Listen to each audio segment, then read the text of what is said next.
Hey, hi everyone. So let's get together and get started with a series of interesting conversations. All right.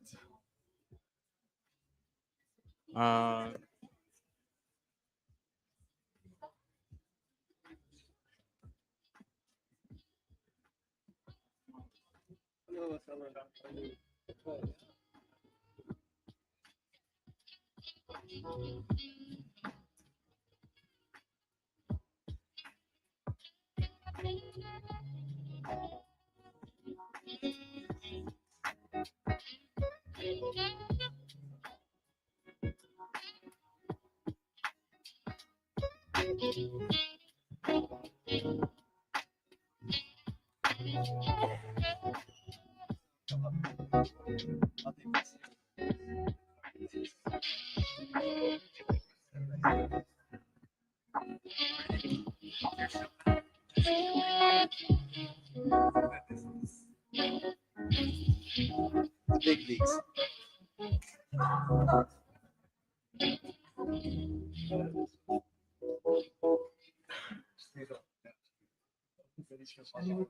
In my life,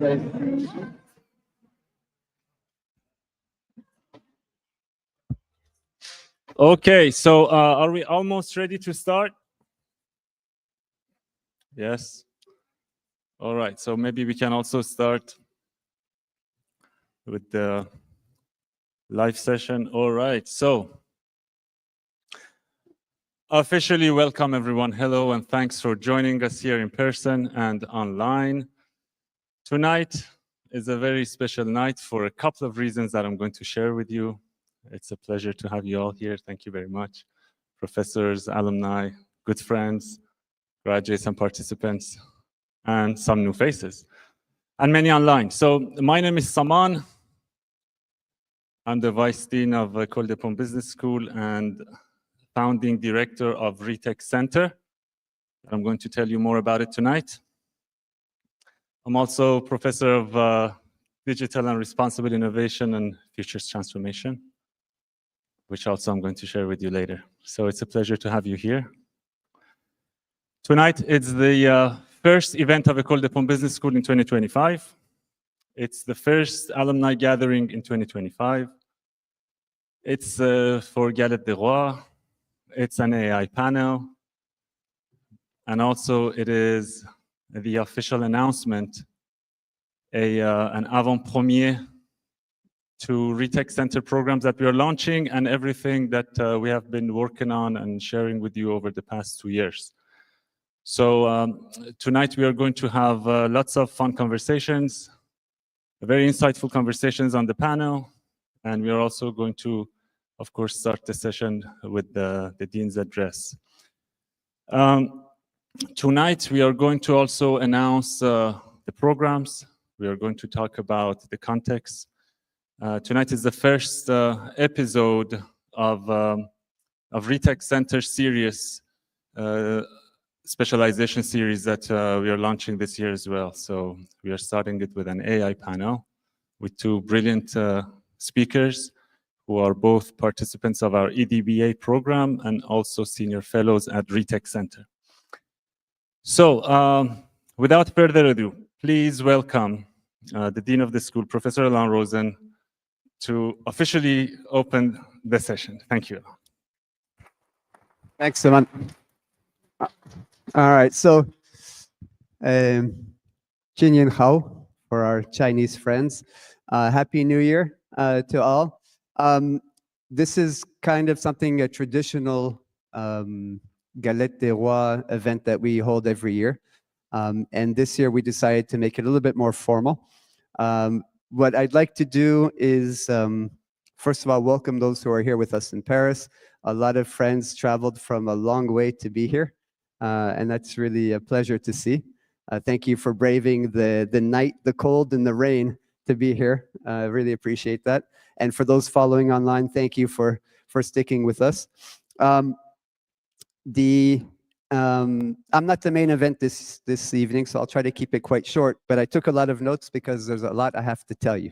So the first thing, we'll look back and I'll tell you a little bit of what we did in 2024, and then I'll tell you a little bit of what's going on in 2025. You'll see it's going to go quickly, but there's a lot to follow, so put on your seatbelts. All right, so looking back in 2024 in our executive education activity, we ran quite a few trainings, notably with like SNCF, different units at the SNCF, Impact Investor, Mirova, especially on things like regenerative business models.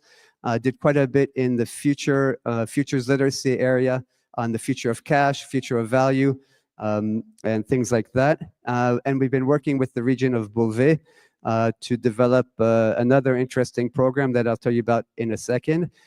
We've started working with some luxury brands, a sector that we're quite active, will be quite active in, but we haven't been too active in the past. Again, Saman will double click on that later. And we've been working something which is new, partnerships with consulting firms. And that's also quite interesting. They see us as kind of like their research and development before they go and sell the intellectual property that comes out of our work to their consultants, to their customers for their consulting work. So it's a pretty interesting symbiosis there. In terms of research, we've upped our ambitions, and as you'll see in a second, we'll keep increasing them. This year we made quite a few proposals. We ran several research programs already. I think we're up to like 8 or 9 EU-funded research programs. In 2024, we won about 1 million euros worth of research projects within a portfolio of like 30 million euros. So quite significant. And we notably won part of one of the biggest EU-funded projects called EU Inspire, which is dedicated to cybersecurity. And so we'll be doing some things in the cybersecurity area, and I'll talk about that, and Saman will talk about that later. In terms of our DBA, so our Doctorate in Business Administration, this has become our flagship program. It was launched 10 years ago, edition number 1, and now we're recruiting for edition number 11. So in 2024, it was our 10th intake for our executive DBA program here in Paris. We also launched for the first time last year our Global Executive DBA in Engineering and Innovation Management with the University of Tsinghua, their School of Economics and Management. So for those who don't know Tsinghua, it's probably like the #1 school in China, probably the world. And so that's a very auspicious program with basically CEOs, vice presidents, presidents, and chairmen doing that program. We also continued launching specialized DBAs in Shanghai with our partner there, UCMT and Shanghai Jiaotong. And we're close to, drum roll please, about 300 doctoral students since the beginning, which is a quite impressive number. Hard to imagine. And we're at 70 graduates and counting, which means that this year we'll probably hit the 100 mark. For MBAs, we have our ReTech Global Executive MBA, Paris and Barcelona. We launched our 24th edition there.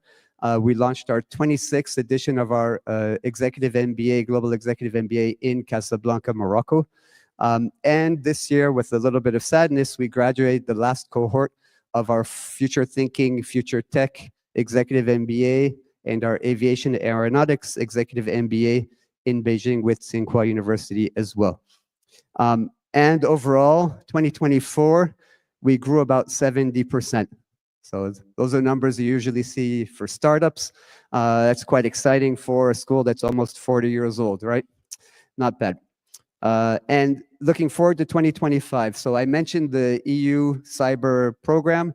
So we'll be launching a cyber MBA, one of many, but this one will be a little bit different. And this will probably be by September. And we have some other pending very big EU grant projects, again, at like the 10 million euro level that we're launching. And so we think we'll probably double the size of our research program by the end of 25. In terms of master's degrees, so we're doing our first ever master's that's not an MBA in 2025. So this is new for us. So we're doing an applied master's in tech for good entrepreneurship and innovation.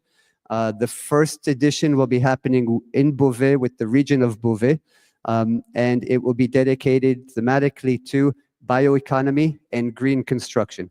But actually any tech for impact type projects will be very much admitted into that program. In executive education, we're also launching an initiative that we call Les Alchimistes. So this is to train and integrate people who are on the spectrum and neurodivergent talent. So I don't know if you guys remember, about a year and a half ago, we did an event on neurodivergent talent. Ever since, with the people that were speaking at that event, we've started to develop a program to actually train people on the spectrum and increase their employability. There's something like 80% unemployed in that area, and there's a lot of talent that has gone to waste, and we hope to be able to do something on that end. The ReTech programs that Saman will talk to you about, I've codenamed the Matrix. So you get to see the Matrix. I'll tell you about that in a minute. But the beautiful thing is it really ties together everything that we do. It's really connected as well to lifelong learning. So for those of you, and there's many of you alumni that have asked to come back to refresh your MBA skills, to get up to date on new emerging technologies, this will particularly appeal to you. I think it's pure genius, what Saman has designed. I think it has amazing potential to be huge and really game-changing for the school, but I'll let you be the judge of that after he presents that to you. In terms of marketing, despite the departure of Karen, and you know who you are, so we've really upped our game in the digital marketing sphere. Sonia joined us in 2024 already, and we've really we're working with Sabri, for those who know him, and with now Yue.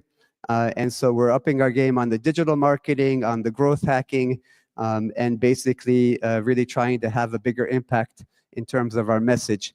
And I think you've seen us on LinkedIn increasingly. Our numbers are up in terms of followers and interaction, and that's really nice to see. And besides this event that Saman mentioned in a series that we'll be doing here, part of the programs that Saman will be talking to you about will be multiple monthly live streamed events that we'll be hosting on Zoom events and elsewhere, YouTube, for example, which give you a lot of access to free advanced contact, discussions like this with experts will also hopefully increase our brand reach. We're also launching, and together with Saman, we've been working to launch a ReTech learning expedition. We might productize that in the future, but this year we'll probably be hosting Chinese CEOs to explore the ReTech environment, ecosystem, and to teach them a little bit about doing business in Europe. We're also launching for the first time with architects of Group Genius, who run this something like this with the Harvard Design School, something they call Leaders for Innovation, and that will be in July, mostly for CEO and C-level, but it's kind of like a CEO summit around leading innovation. And just add to this before I finish, we have several ongoing discussions with different regions of the world, China, naturally, the Emirates, Saudi Arabia, India, and many others. And so you can understand that we're very busy, but it's also kind of double clicking back on this idea that our visibility has really increased and a lot of partners are now reaching out to us, wanting to work with us. And so it's always a nice kind of way to say that people are realizing the importance of what we're trying to do and want to be affiliated with us one way or another. And last but not least, we'll be announcing, or actually we'll be launching rather than announcing, an alumni portal, which will be integrated into our website probably next month by the end of February. And so it'll help you connect with each other, it'll help you keep the connection with us. It'll help other people find you if you're interested according to your expertise. And it'll give you access to all of this amazing content that Saman will tell you about in a second. So that's it for me. Have a great 2025. I look forward to sharing the galette after the event with you, having a drink. For those of you who have come back, the alumni, I'd like to take a selfie so we can share it with your cohort. Thank you very much. Enjoy the show. Thank you. Thank you very much, Elan. So it's always amazing to listen to Elan. He puts everything very well together and creates a super nice story. And it's very easy to connect with it and also to see the evolution of the school over time. So thank you, Elan. So talking about stories, tonight I'm going to tell you quickly the story of ReTech Center. Some of you know, mostly don't. So tonight I'm going to quickly share it also to give you the context, because it's more than a center, it's more than a unique sort of center for a business school. For me, it's a passion project. Those of you who know that this is the continuation of my postdoc after my EDBA at the school. And I was just lucky that I had such a supportive team, especially Elan himself. And of course, Hina, Sonia, Bruna, Hannah, Mona Lisa, and everyone, Joseph, Suman. So, and of course, the alumni with whom I've shared the idea over time. And then what you see, like, it's my entrepreneurial project that is launched at the school. But today, it's our project. It's our passion project. It's an initiative that we care for it collectively with the school and with the network of alumni and the advisors that we have, some of them already here in the room and many online. So that's the story of ReTech, how it was launched. So 2 years ago, we started. And then, of course, in the phase of testing and learning and adapting and pivoting and everything else, with the support of all those I mentioned, we presented to the board of the school and everything else. And then we presented on many interesting platforms such as Harvard, The Economist, several times, several agencies of the UN, and it's been growing really well. So tonight, I'm going to share with you what we have been working on over the past 2 years in a very scientific way of innovation that, of course, we have applied the best. We have brought together all the intellectual capacity through our ecosystems, which we're lucky to have access to, right? So this is how ReTech Center was born. And it's about enhancing today and enabling the emerging desirable futures, the futures that we would like to see, would like to have, would like to leave to the next generations. But first, enhancing today. right? Because today we're living today, the futures are coming, but we have to also work on them, design them, prepare for them, empower them, enable them, and run them. So that's what ReTech Center is about. So ReTech Center, Responsible Technology Center. So we work on the emerging desirable futures of digitally empowered, responsible markets and societies. So this is the work that I did for my executive DBA with the support of intellectual support of many supervisors, advisors, Alon himself, Joseph, and Suman, and many others. So then I transformed this into what you see today as ReTech Center. So the argument is that at the convergence of two forces, one is digital transformation and one is the responsible transition, Industry 5.0 emerges, which I call it as digitally empowered responsible economy. Industry 5.0 has been discussed and studied over years, and it's an evolving topic. At first, it was all about super connected technologies and human robotics collaboration, but then it grew into a more sort of green view on digital transformation. And today, the EU Commissions, they introduce it as the twin transition of green and digital, and mainly on resilience, human centricity, and sustainability. I just keep the same. I just expanded a bit. Naturally, it would include circular economy for me, ESG, SDGs, creation of shared value, data, and alike, ethics, security, and everything else. So what happens is that these two forces are coming together, and they are shaping the emerging futures of our societies and markets. Now that they are coming together very strongly from the digital transformation, technology, and science side, we see every day the evolution of technologies, the integration of AI in digital twins, and space tech, and for urban design, and then supply chain, and then tokenized business models over that, and everything else. So it's like crazy. So we know that. And on the responsible transition side, if we just look at what I have there, undercurrents, weak signals, and mega trends, it's very easy to understand that something big is coming up. So you can see already that the support and the pressure from the policy initiatives and strategies from the EU, from different regions, that is coming up, that is changing how we can do business and how we should run our supply chains and everything else, how we design our economic modeling, financial modelings, what are the contributions that our activities have on the society, on nature, and everything else. So when these come together, then everything starts to change, right? So now we're looking into the emerging desirable futures in which technology and science are the enablers for the responsible transition, and the responsible transition is providing the guidelines for the advancement of the digital transformation. So this relationship is a very unique relationship that creates the logo that I have used there. So then out of this, I created the risk and readiness matrix of the emerging futures. This is based off the work that I've been doing scientifically and academically, and also some big part of it from primary data that I gather when I work with executives like yourselves.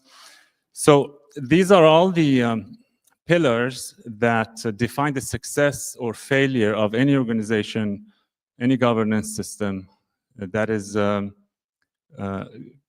by somehow is connected with technology, which I guess it's very difficult to pick up some who are not really, but in general, this is about how things are evolving now that we are at the dual transition of digital and responsible economies.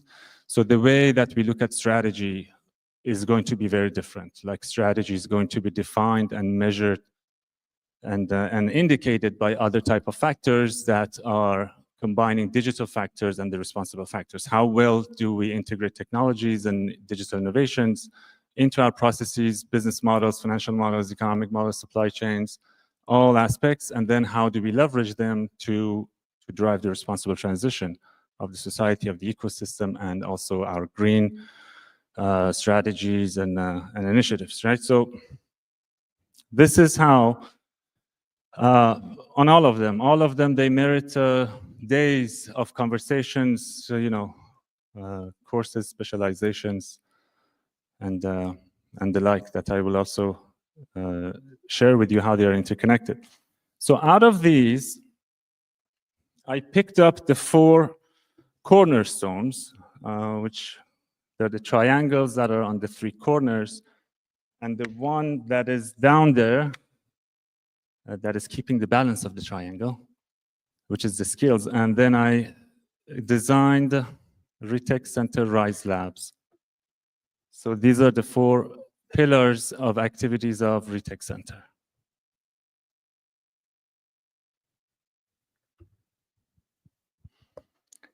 So what do we do there in each of them?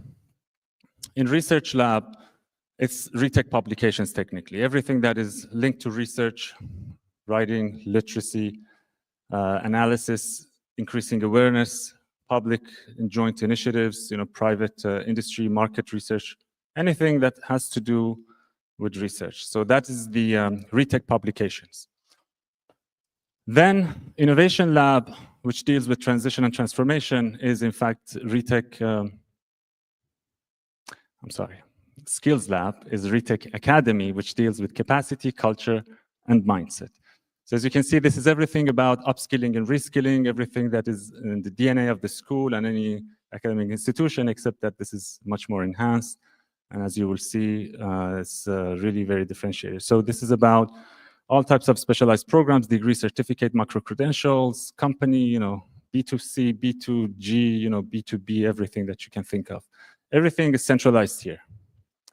Then we have the Innovation Lab, which is ReTech Venture Studio, in which we provide support for incubation and acceleration. We bring what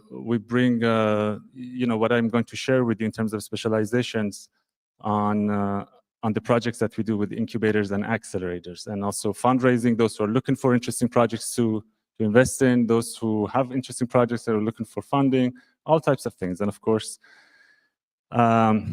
investors' lounges, institutional, individual, and everything else. And then the Engagement Lab, which is ReTech Advisory Club, is where we engage the public and private sector, academia, and the industry, and then we drive, transformation, innovation, and in terms of implication of different types of projects that we do, it happens here. So now we have had a couple of projects. There's some, in advancement, B2G projects for cluster competitiveness works that we do, and the like. So these are the 4 labs of ReTech Center. Then looking forward, so what is going to be new? Because up to here it was defined, it was presented already at our 2 annual conferences, at the raw research acceleration workshops that we do at ReTech Center, and many other events. But what is coming up, right? So looking forward, you will not be able to see or read these now, but you can download them in a second. So these are the list of 30 specialization tracks that I've gathered in terms of the importance that they have, their vectors, their most important industries, and those are the elements that we deliver specializations across the 4 labs. For example, specializations on fashion would deal with specialized MBA, specialized DBA certificate programs with the academy, within the academy, which is the Skills Lab. In terms of research, we have a project now that I presented at Harvard Business School at the end of the year. That's on cluster competitiveness analysis of the fashion industry that we are doing with the Camera Nazionale della Moda Italiana, which is the owner of Milano Fashion Week and one of our good partners at ReTech Center. So that would be like a research project that we would co-publish with industry players who represent the 70% of the luxury supply chains that are under the umbrella of CNMI. And I bring the network of Harvard, for which I have the pleasure to be the chair of the European chapter for the Microeconomics of Competitiveness affiliate network now for a couple of years. So the same for everything else, space, health. We have our senior advisors here. Compliance and policy intelligence. I mean, any vector that you take that today and toward the emerging futures, enhancing today and enabling the emerging futures, these are the most prominent topics that I have selected out of the process that we teach across all our programs about innovation, design, and everything else, right? So it has been tested, and Now we are launching 30 specialization tracks. These specialization tracks are going to feed into these 5 group of products that we are launching at ReTech Center officially tonight. So this is the avant-premiere. So the stacks are the specialization tracks matrix that you just saw. And then the matrix, you will also get a better understanding when I tell you more about how they would get integrated into specialized executive MBA, specialized executive DBA. So technically, participants can choose different tracks, and they can also have a dynamic choice of their learning path, and they can choose which topics are under which vectors they would like to choose. So that's why it's a matrix. It creates a matrix that everyone would find themselves within the matrix of these 30 specialization tracks. So there are about 300 micro-credential courses that also feed into ReTech Academy. So Specialized Executive MBA is the program that the brochure is already available and launched. Specialized Executive DBA will come next week. And then I have 2 more, which are REMBA and REDBA. REMBA is a new product that is going to support those who have done their MBAs years ago and they feel, or they have done a generic MBA, or for some reason they feel that they are somehow outdated, or they don't have the confidence as CEOs, after maybe years of experience now, especially, they feel that they need to get updated, and also they need to have a specialization that really narrows down and grounds them into a particular topic, which can be manufacturing, which can be circular economy, those that we have. It can be different angles. So REMBA is for those. So they already have an MBA if they're from the accredited bodies that we can work with and everything else. They would do some parts of the new program. They would do a specialization track, and they would just get an updated knowledge and also degree on their topic of interest, technically. So the same for REDBA. REDBA is postdoc rise programs that are for people who have a doctoral degree already, either a PhD or a DBA. They would like to get engaged with the RISE labs in research, in skills, in teaching, in consulting and advisory, or in innovation and those type of activities. They come back and they join as senior fellows. And if they want to get the EDBA, the specialized EDBA, they can also go through the right channel. So these are the 5 categories of products that we are launching at ReTech Center, with 30 specializations for now to start with.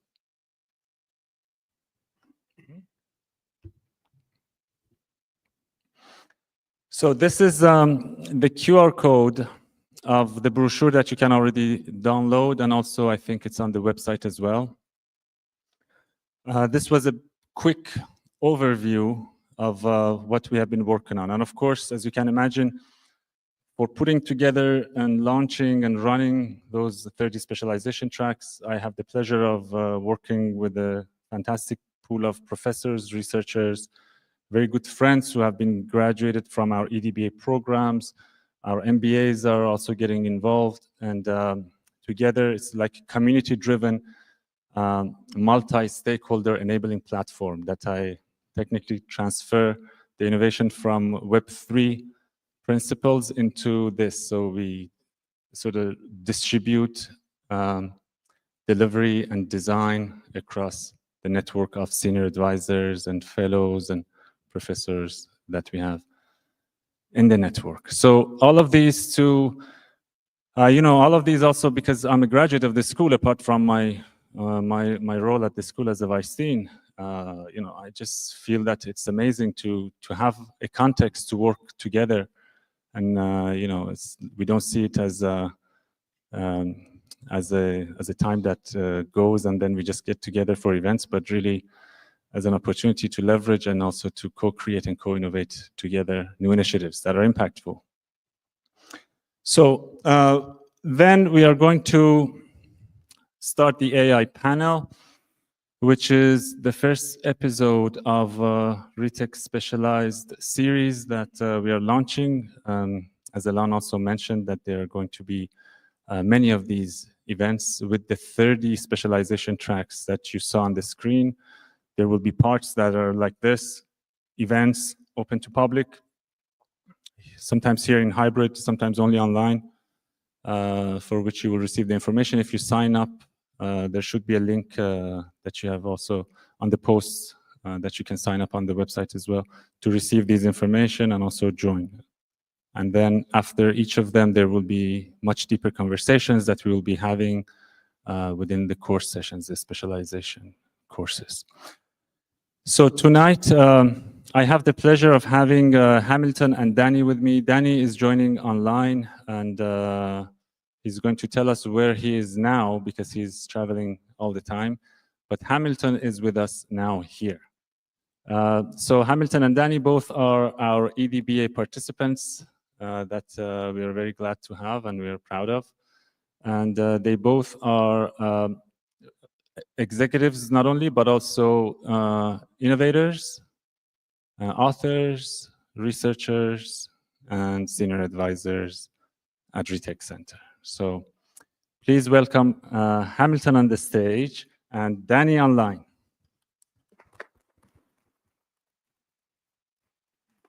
You made it. Do we have Danny online? Danny, are you with us online? No, he's not. Okay, let me text him. All right.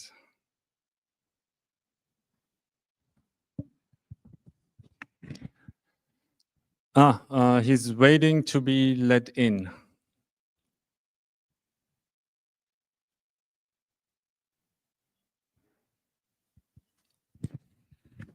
This is the magic of the hybrid event. Okay, so maybe while waiting for Danny, Hamilton, thank you very much for being with us here tonight. Before I join you there, feel free as you want, walk, run, whatever you want. Until I just fix this, you please introduce yourself. Before we go deeper into the conversation, just such a beautiful person you are as a person. Let's start with that. Thank you. Thank you, Saman. Thank you very much. Good evening, everyone. Happy to be there. So, talking about me, long story short, Hamilton Mann. I'm Growth Vice President of Digital at Thales. For those of you who don't have the chance to know what Thales is a aerospace, defense, digital, and cybersecurity company. European leaders, and we, let's say, position ourselves in some ways as a leader in different markets globally. I'm also passionate about, of course, new technologies, not a surprise, working at Thales in engineering companies. And also, getting in touch with many stakeholders, customers, of course. This is definitely, after my family, those people that are in my heart, but also a broad of, let's say, population and people and stakeholders in the academia, let's say, sectors and government and association. And so my, let's say, very, very, very favorite topic is not only artificial intelligence, but it's very much about how can we address, imagine building AI that will uphold humanity, right?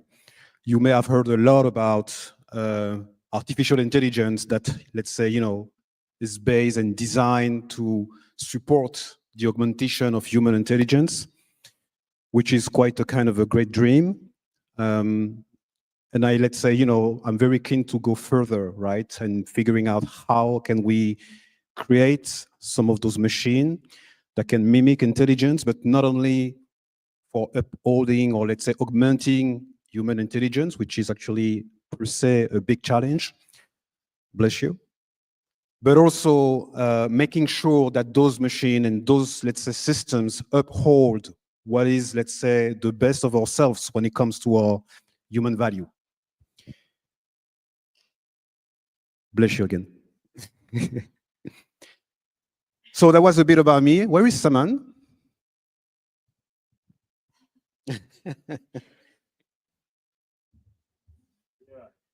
You want me to pursue? I mean, Thank you. No, I think we are taking care of the technical issue. We can't have a tech session without a technical issue. It doesn't make sense. There it is. Oh, Hi, Danny. How are you? Welcome. Good evening, everyone. Can you hear Good me evening. well? Hello Yes, from thank you. Tokyo. Yes, Danny, please, where are you joining us from, and what time zone do you have, so we can be more I am in empathic? Tokyo right now, and it's only 3:30 in the morning for me. Okay. Whoa. So good morning to you. That's the best time to capture the energies That's of a the very universe. good early morning. Yes. I'm an Good early morning. riser, so no complaint here. Good morning to you, Danny. So thank you very much for joining, Danny. We just had a brief introduction from Hamilton, and now we have you there. So you could kindly please introduce yourself, what you do, what is your work about, before we start the conversation, please. Thank you. Thanks, Saman. Good evening, everyone. My name is Danny, and I am an AI researcher as well as the founder of Nexus Frontier Tech, which is a research lab started by the University of Oxford as well as University of Tokyo. It's a combined lab that was started back in 2015. What I do apart from being an academic, I'm also a researcher and academic professors at a few business schools, including the Pons, is we help large financial institutions and governments to develop and deploy their AI solutions. So we are basically model developers, helping them to deploy into their process instantly. The framework that we are developing or we are introducing to our clients is basically a reverse model engineering methodology to actually turn the traditional AI adoption on its head. Instead of thinking of taking a very long time to crawl, walk, and run, many executives have always been hearing a lot about AI, but to deploy, to actually use it, it's always a lot troublesome. So that is basically where we shine on, where we are able to actually use the AI traceability and tracking system to gain the trust of the users, to allow them to be able to actually use it from day one, and then to slowly improve it to augment humans' behavior. Again, we work with mostly financial institutions, especially the top 50 banks in the world, and that's where we shine on. My book is, I have also published a book, The AI Republic, back in 2020. And my second book is still in the work. So hopefully I will be able to actually provide certain insights to discuss with you today. Thank you. Thank you very much, Danny. Thank you.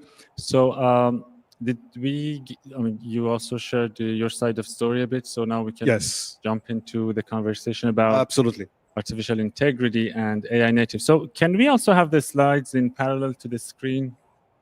That would be great. Keeping Danny still on the screen, that would be even better.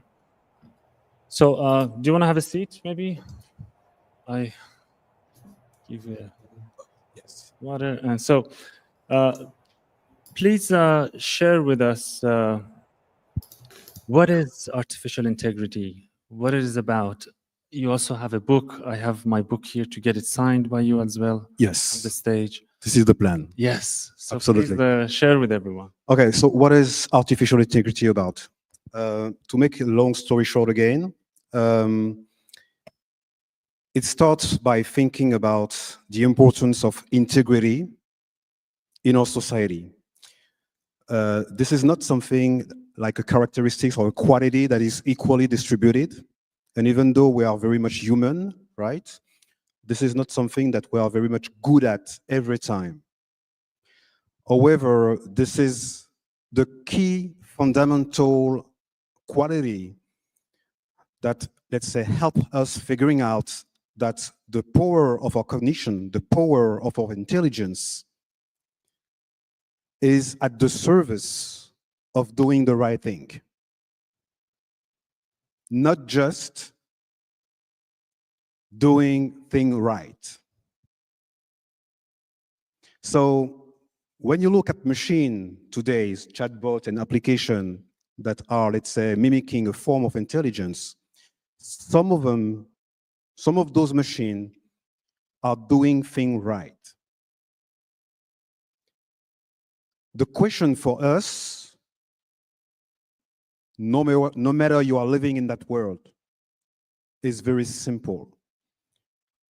How can we be sure that those machines are doing the right thing? Right? This is simple. I'm sure you may have heard about AGI, Artificial General Intelligence. And there is a kind of a race going on in that, let's say, spectrum. And each time you have a new version of a new chatbot, I'm not going to say names to make some publicity, but I'm sure you know what I'm talking about. There is some, emulation in terms of how maybe they, near close to reach the artificial general intelligence.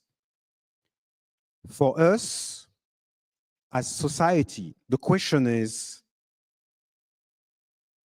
how could it be possible to reach anything that could be described as an artificial general intelligence without having any capability of mimicking integrity?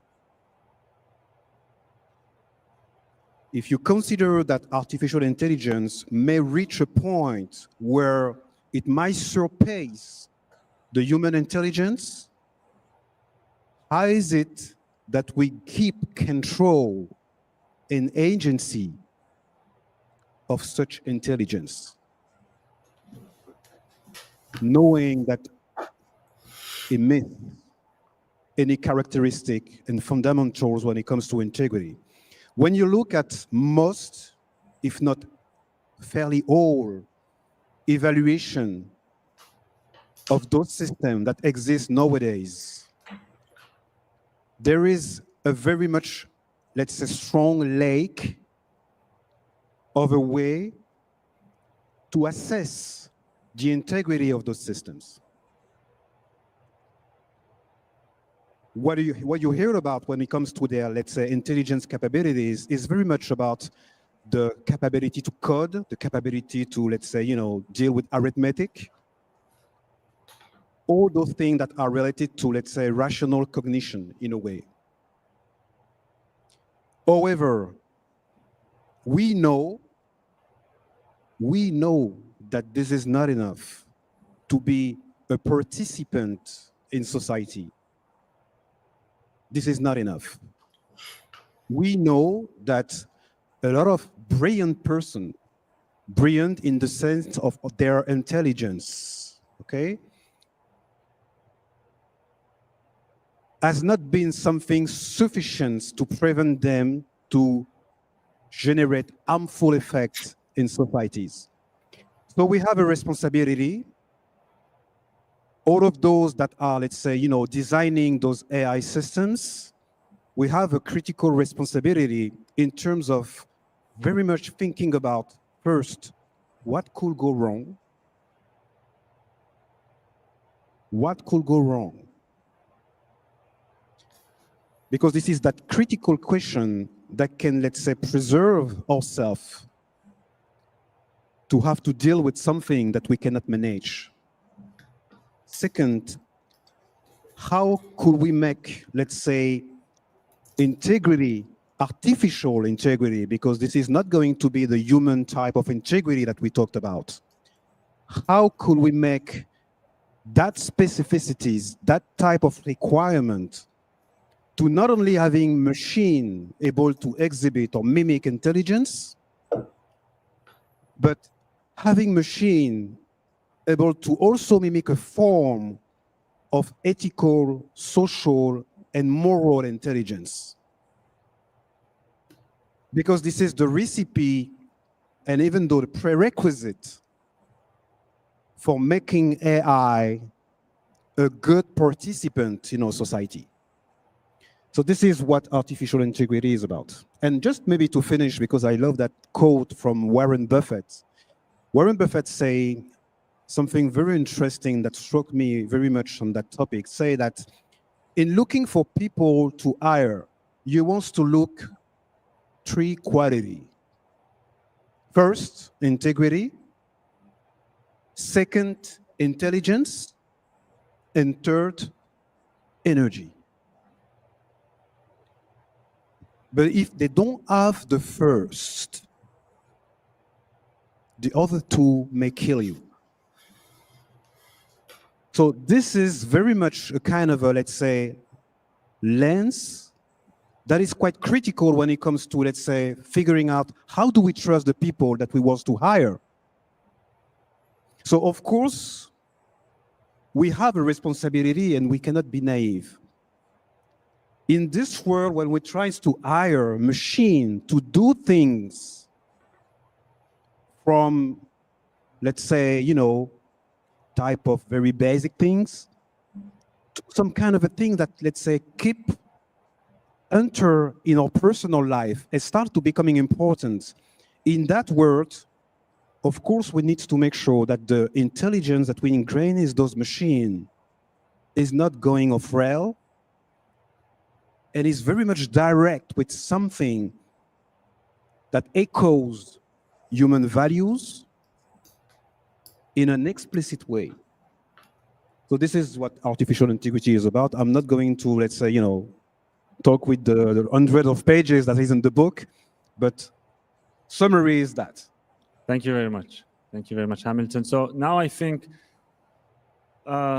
very efficiently and wisely, he put everything together now that you also see the reason why we have this panel as the official launch or the first episode of ReTech specialized conversations, because this is exactly the DNA of ReTech as well. So responsible technology and technology for responsibility. So this exactly embodies as well. And this is why we have the honor of having Hamilton here. And then Danny also is going to also add a bit of more context to it. And you also see why AI native should be there. Because you mentioned AI as good participants, right? So, but I mean, they are already beyond participants, right? Because the moment that you have artificial intelligence giving you decision-making indications, it's already on your board of governance, right? So as easy as that. It's just about how do you take that information that you get from the machine and how you apply it. Do you do your own due diligence? But in reality, if we can have machines that have integrity ingrained and hard-coded, so that type of, it's beyond intelligence, right? And then we are really moving into the dimension that... Definitely, and all the, let's say, systems that we have built so far as human in all countries around the world have, let's say, making sure that, the kind of gauge roles, right, are in place to make sure that all of us, as much intelligent that we are able to live together, right? And we are able to grow and to thrive, right? Those gauge roles that exist and that makes all the different participation of all of us in this society, I think we need to acknowledge the fact that the machine that we are talking about, those intelligence machines, they are participants in that sense. We delegate to those machines tasks, and we also delegate decision. Sometimes, let's say, purposefully, but sometimes in a kind of a very insidious way, right? So this is very critical as we advance in that society powered by AI, that we also make the work in making sure that that intelligence comes from, let's say, integrity over intelligence, and that we can making sure that each and every of us, right, with all the differences that may exist, right, the children's, vulnerable people, each and every one of us can continue to live and continue to thrive in that society with the inclusion of that new participant, right? So this is a big challenge, of course, and something that we are going to, let's say, explore. We will see and experience that in the coming years. And I'm thinking, of course, in the next generation, because they are going to live a kind of a very different world. But definitely something that is very much our responsibility today is because we are creating that kind of a world with the advancements of the technology that we are making now. Thank you very much for the elaboration. We also have Hamilton's book here. Also, we have a game that Hillary is managing as well, that some of you might also leave with a signed version of Hamilton's book. Thank you very much. Danny, could you please also share your insight on AI native and also tell a bit more about AI native foundation that you have also launched? Thank you, Saman. It's actually very interesting to hear what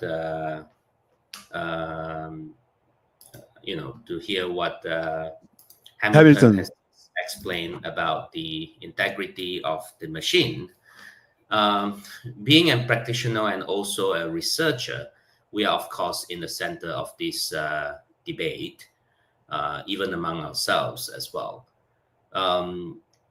We are researchers, so what we are after is always the more advanced the system it is, the better it is. And what we truly believe is that the world is moving into a place where AI will become the core center piece of how we operate. And that's what it's being referred as AI native.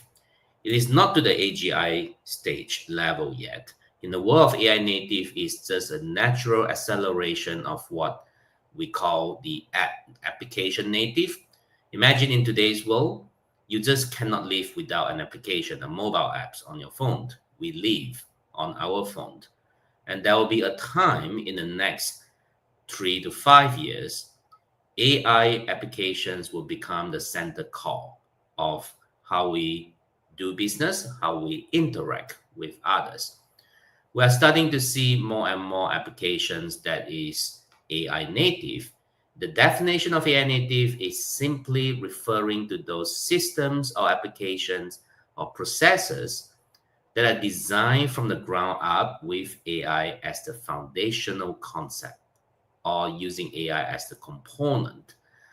And just like many other foundations, we in AI Native Foundation believes that how can we actually help the businesses and society to build AI applications or AI native in a very responsible way is part of our responsibility to actually make people to understand and how to actually allow them to move into the world of this very very shift of change. Imagine we move from the world of without a computer into the internet world back in the 2000, and then from the 2000 moving into the application world.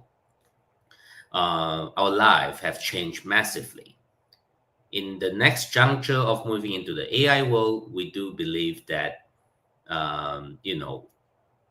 a lot of the way how we react, how we interact with people are going to change massively. Just like how we are seeing ChatGPT are slowly changing a lot of the work, the human lives or human works that we believe that we are doing every day. Therefore, building a confidence in the system, in the AI system, is the core of what we are pursuing. The trust in AI actually means that allowing the users to be able to trust and use it without any issues. which it will require people like us to be able to explain, to be able to actually let users to rely, to be able to let users to feel that they are being treated fairly and safely. And this is a very important topic for us to actually be able to design a system, just like how people are able to actually use the mobile applications without any worry. Now, the methodology of doing that, as how we are approaching it, is what we call the traceability. In other words, it's audit trail. By having AI to augment what we do, the tasks that we are doing, if we are able to know that we are always able to actually go back and check what is being produced, what is being, where the sources coming from, how the results, how the decisions were made, that is the way of how we are able to build the trust among the relationships between the human and machine. And that is basically how every system that we build are able to actually use by large financial institutions, where in the financial world, there's no single error allowed to be made, or in the public world. So this is basically what the AI Native Foundation is pursuing at the moment, to actually bring the adoption of AI to the society, but to actually help the society to build the trust and confidence in working together with this AI system, and to ensure that this AI system is safe and compliant, together with the augmentations between the human and machines, where human is able to control and assist, whereas the machines is able to actually do the mundane tasks and allowing human to actually teach it, to grow together, or to actually improve together.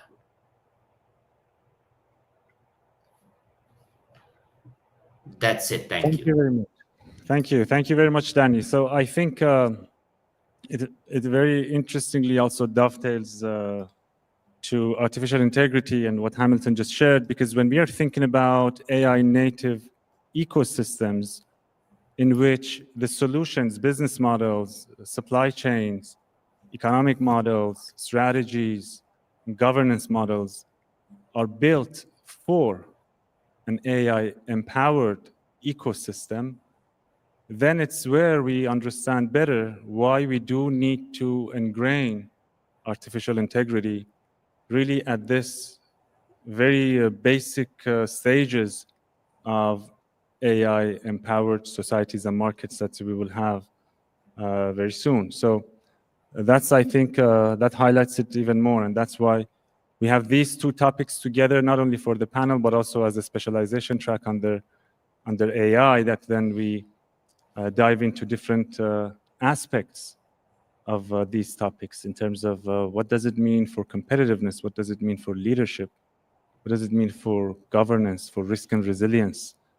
These are like 15 of the list of the specializations that you saw on the screen, and the other 15 are AI, robotics, blockchain, health, space, travel, tourism, hospitality, and the rest. So this is how we see things, that these conversations should happen at the very beginning because of the importance and the significance of AI native and artificial integrity in the design phase of shaping the emerging futures of digitally empowered, responsible societies and markets.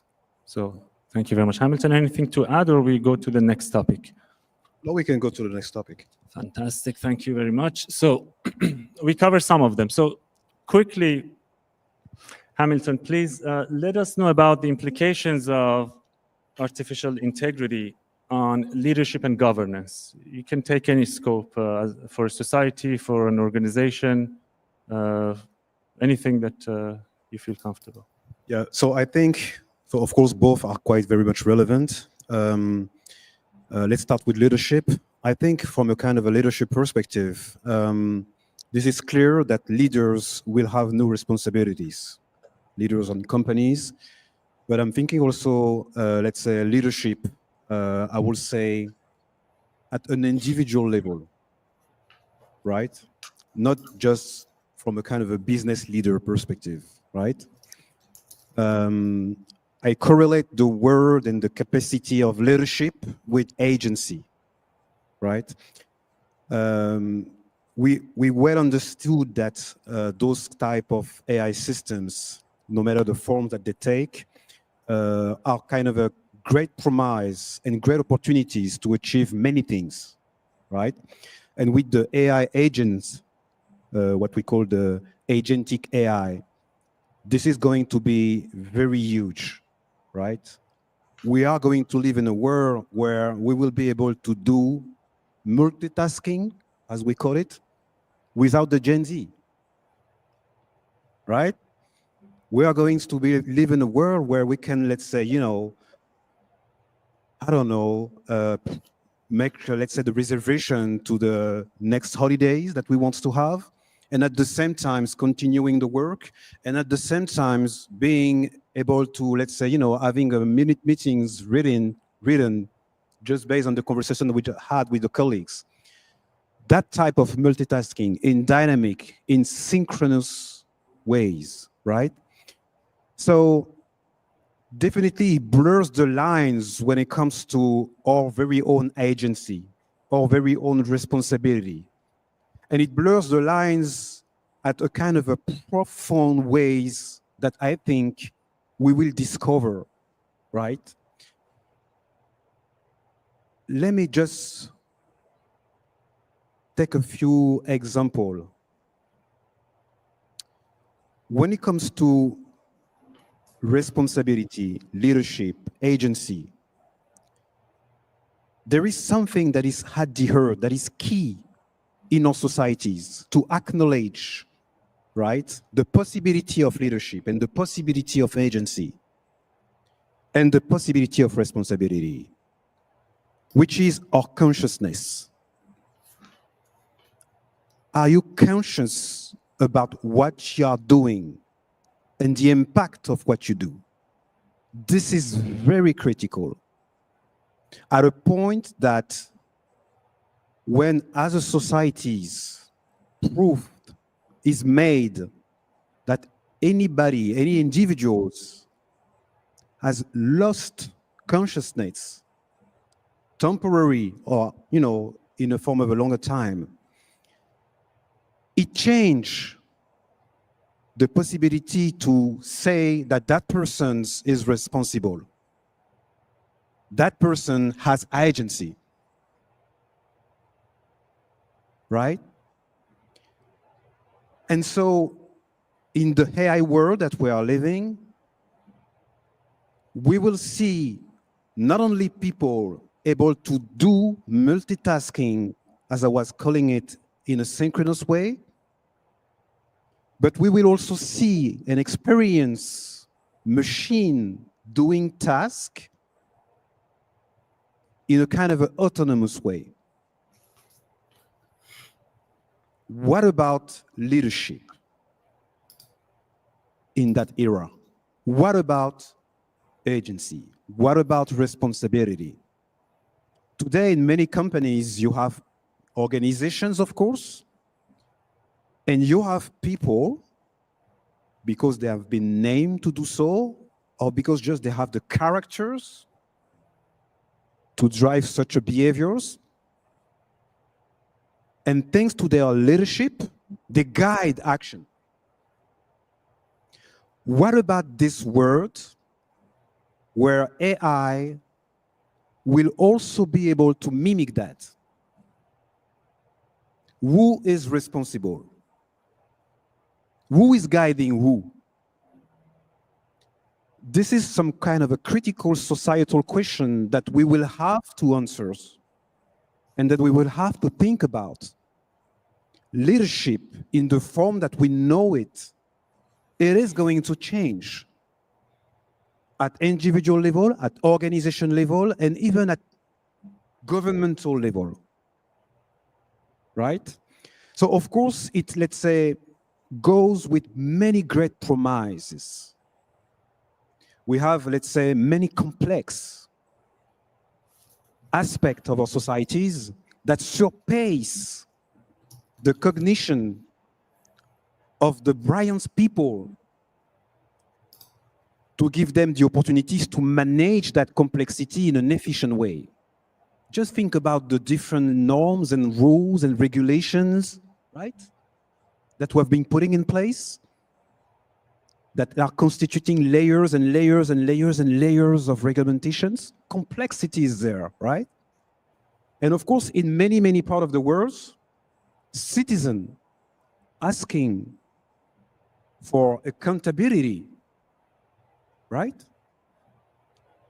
But the reality is that we are living in a world that is becoming so complex that some of those intrinsic aspects of what we have been deciding to regulate and to shape societies at a certain point surpass our very own ability to manage it. You want to improve something there? Oh, maybe it is in a blind spot that is going to be deconstruct something over there.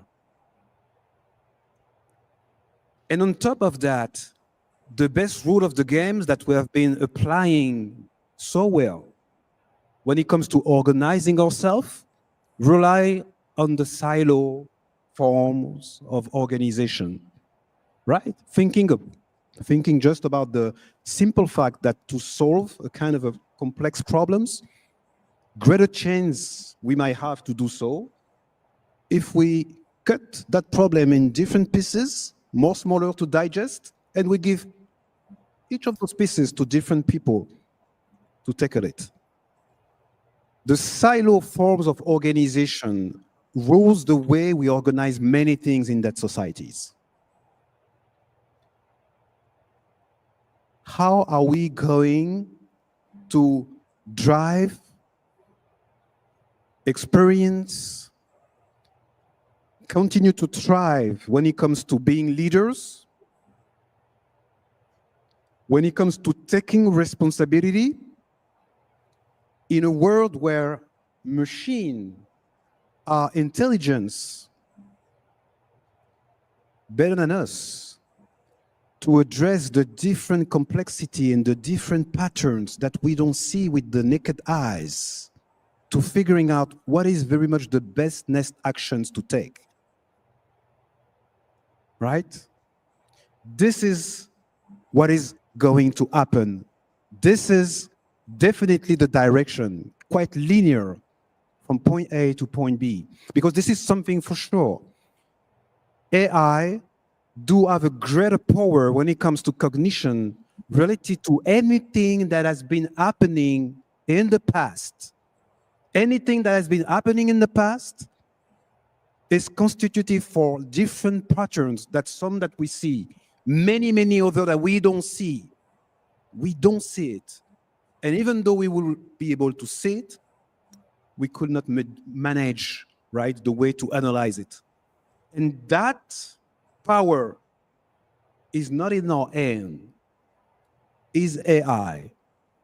And this is also one of the reasons why many of the great developers and creators of AI machines based on deep learning neural network, even though they have been creating those machines, at some point they cannot explain how the machine behave,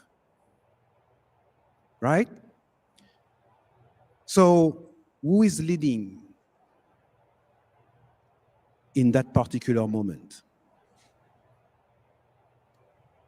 So again, when it comes to leadership, we very much have to question ourselves, not only from, let's say, the capacity that is, let's say, you know, touching, challenging, acknowledging, or rational cognition, if I put it this way. But this is going to be a kind of a great invitation for each and every one of us, right? To figuring out how to continue to upskill ourselves when it comes to the broad spectrums of the human intelligence. We have very hard works to make in that aspect. Because if I look at the education systems, for example, right? This is fair to say that many things that is quite part of the palette of the human intelligence are not equally praised as some form of intelligence, right? So first, there is a kind of a challenge when it comes to leadership, just because machine intelligence will be able to lead the way in some of those complex problems that we cannot analyze with just the human cognition, number one. Number two, we are creating those machines. So because we are creating those machines, we are leading what we do. So back to artificial integrity, this is very much where, because we are leading what we do, this is going to also be for us the greater responsibility to make sure that what we do is manageable. Not only at individual level, not only at organizational level, but at societal level. So I will say, to sum up, that yes, we will see reinventions when it comes to leading, but beyond leading, we will see reinventions when it comes to defining agency. And beyond agency, we will also acknowledge and advocate some kind of a change, if not shift, when it comes to defining responsibility. And I'm telling you, this is going to be a transformation. Thank you very much, Hamilton. So, very well put. In fact, this is the very first time in the history of humankind that we have a technology to which we are going to give agency, as you mentioned, and we are going to some extent, give away ours, because once the autonomous intelligence systems are in control, then it might be too late to think about the possible consequences that it could have had. So the conversation is very timely. And also, as you mentioned, I think we can see this if we break it down even to a couple of stages. Like today, we have AI-enhanced leadership, in which leadership decisions are enhanced by the use of artificial intelligence. And then we would have the other stage where the AI is going to be the leader, as you mentioned. So it's like we have to, yeah. We also, I mean, this is quite not, I mean, let's put it this way. This is both. And I think this is very important to also acknowledge that this is both. This is very, very, very powerful and very great promise for humanity, number one. But of course, and this is not from me, great power comes with great responsibility, right? And so, yes, this is going to advance many kind of problems and issues to which we don't have solutions today. Thinking about cancers, for example, right? This is going to be tremendously a kind of advancements for humanity.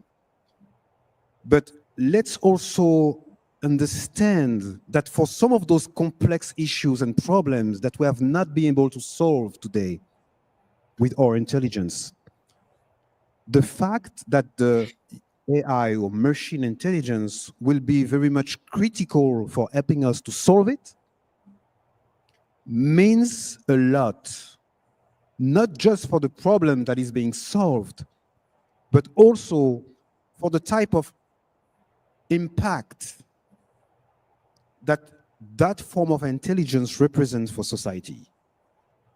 So this is not just the, let's say, you know, good part of the pictures, forgetting about the kind of a risk part of the pictures. They all comes together. They all comes together, right? And so for us, it means that being human, it is going to be a form of a kind of a extended requirement, right? A kind of a extended extended responsibility, even though a kind of extended effort. Because you guys, we are going to think about, okay, if I do this and this and that, how the AI will react. Right? Today we are thinking about such things about ourselves. Oh, if I talk to that or talk to that subject or put that things this way, how someone might, let's say, receive that, how it is going to be, thinking about it. Now we are entering a world where you are going to ask yourself such a question, also for machine, because this is going to be the part of the responsibilities that will fall in your shoulder, right? So yes, leadership is very much something at stake today. Thank you very much. So, Danny, before going to you, I just double click on something that Hamilton, you mentioned. Like, there is, in terms of scarcity thinking, that humanity is becoming more and more scarce because naturally by having intelligent machines everywhere soon, humanity and human touch, human care, human time will be more and more scarce. And this is very important to understand. With the scarcity mindset, what are the things that are going to be scarce? And then we can not only innovate around them, but what we can also address them if they're going to be challenging. Then we have the abundance mindset also that you mentioned, that machines are going to enhance leadership and take the leadership. So this is like sort of an exponential view on the development and the integration of technology across our societies and markets and in our governance models and the way that we lead. So thank you very much. Danny, could you please share your insight about the role of AI native on leadership and governance and vice versa, please? Thanks, Samant. I would like to start by explaining a little bit of history of the human automation, of how human beings have been able to invent and use tools from thousands or tens of thousands of years ago. From the first moment we actually created tools to actually hunt, to fish, to the moment we actually created the first, say, steam engine, the first machine to reproduce, to manufacture of what we used to, let's say, produce a cup, where machine can actually produce, in 100 times, 1,000 times faster and better than us, to the moment where we are now moving into not only automating the task to manufacture the exact same thing, which is more on the quantitative side, to a more cognitive behavior or decision making of what we do every day. Is a natural progression of the society, because we never want to stop seeking for new things. We never want to stop improving ourselves. Not only from the company perspective, that a company have the responsibility to actually improve, to advance, but also in every human beings, in every persons, we want to improve ourselves. We're never satisfied with what we have today. We're never satisfied with our salary or what we have today. However, obviously, from what the panel have been discussing, have been, talking about the change that we are facing, it is true that in the world today, change is becoming, the frequency of change has become a lot faster.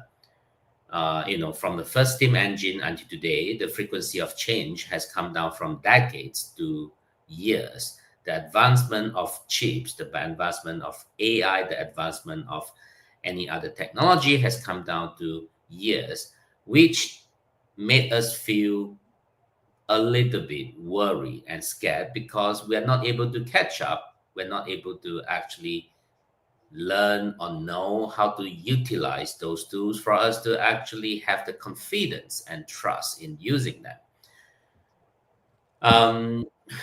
And this is inevitable because, again, we strive for change. We are the one who ask for change, and we are the one who actually want the change.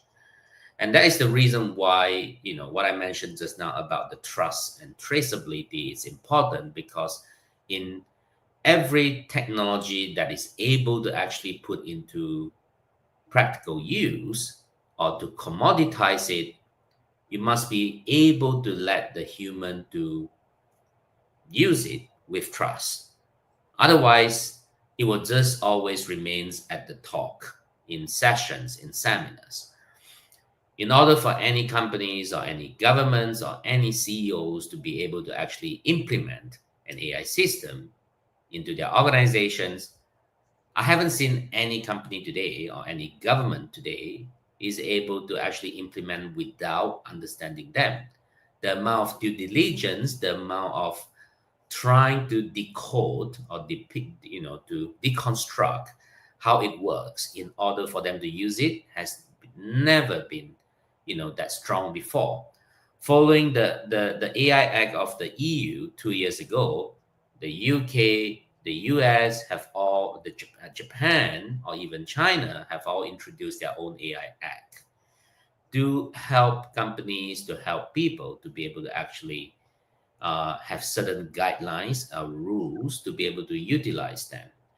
And that's why it's extra important today, for the leadership to actually evolve, to understand how they are able to actually, implement certain rules and guidance and regulations to allow their members or staff to be able to use it in a much more trustable way. Um, it is vital today in every organization to have titles, new titles like chief innovation officers, AI lab, or digital transformation labs, or chief safety officers, or all those stuff, new positions that we did not see before. But that is just the natural evolvement of when it comes to society seeking for these innovations or improvements in what we do every day. We naturally will have different measures to come up to actually be able to control it, manage it, so that we can actually use it. No single leader will actually implement any AI system if they are not able to understand it. um, we as a researcher obviously worry more about the system that we develop. How can we actually explain, how can we actually gain the trust by the leaders of those organizations or governments to be able to use it? Otherwise, all these systems will always just remains in the lab. It will never be actually move it through to the society. Now, you might want to ask that certain organizations, let's not name it, may be recklessly to just deploy certain system that they may not understand yet. Obviously, in today's competitive world, not only between human and human or companies and companies, but rather between countries and countries. Everyone is seeking for faster advancement, and certain countries may not follow the exact rules that others are adhered to, and that's the worry that we always have today. I'm sure you all have read the news in the last 2 weeks about AI between China and the US.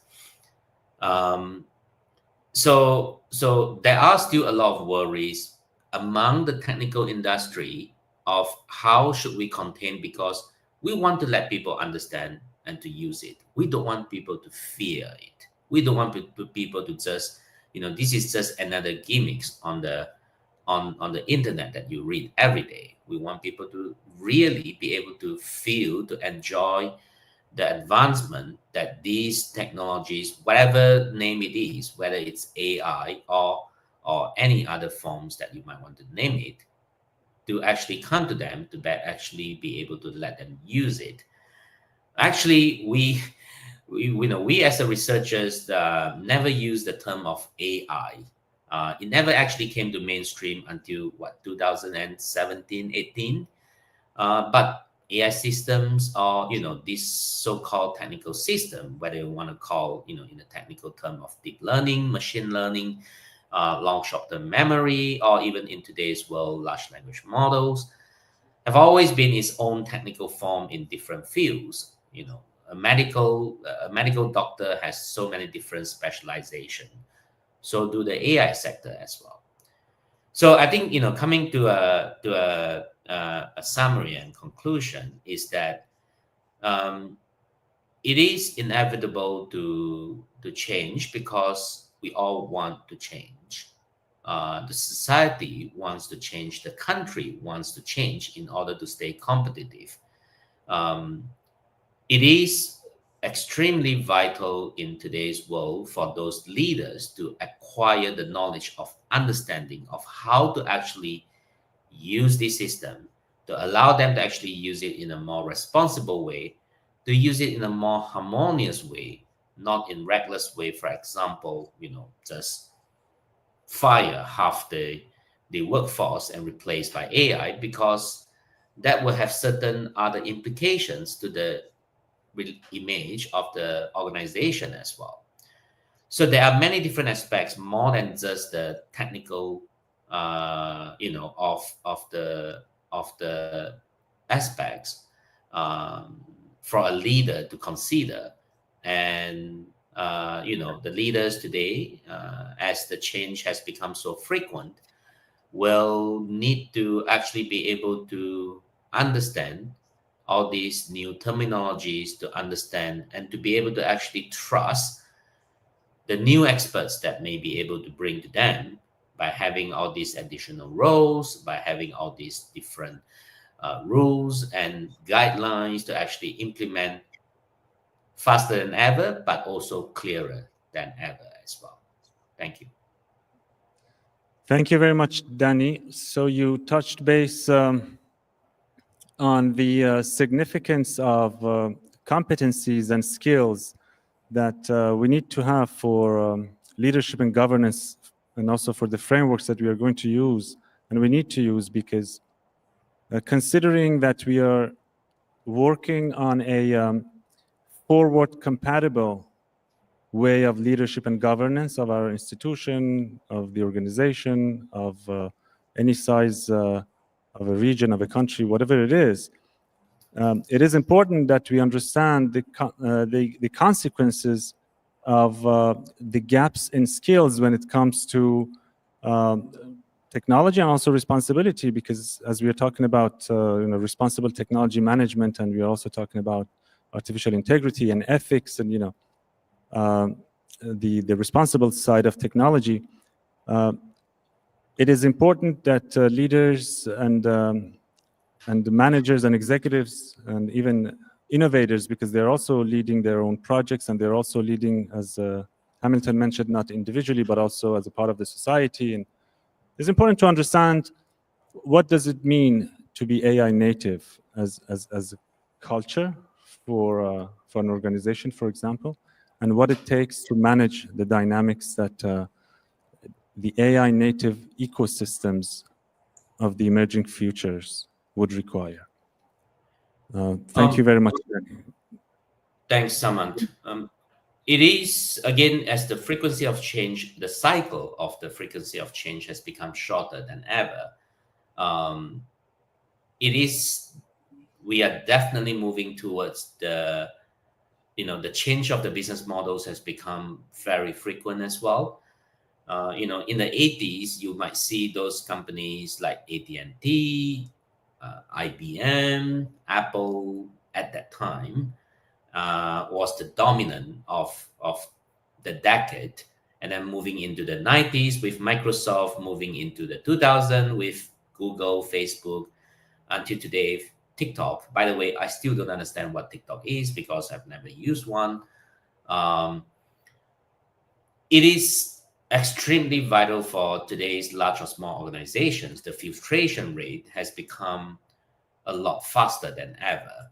And it is important for the leaders to actually seek for what is going to be more efficient, better, and cheaper for the consumer today, in order to stay competitive. That's why organizations or leaders that understand or know how to actually move into a more advanced, a more, a different world.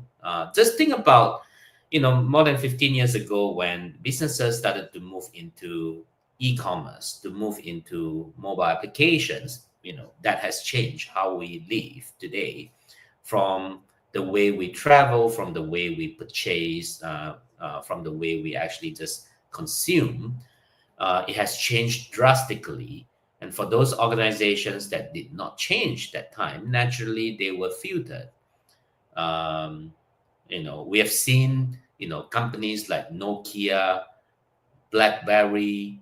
For those that is young, you may not have heard of the brands, but it was just what, 10, 15 years ago.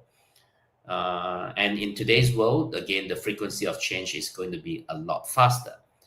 And that is what we believe, that the next era of change, moving from the internet native to the mobile native to going to be the AI native, organizations will need to actually revamp their business models of how they service the clients, how they are able to utilize the technology to serve consumers in a better and cheaper way, because everyone is going to be competing against each other by having the ability to actually produce something that is able to enjoy by more and more people, rather than just a few elites.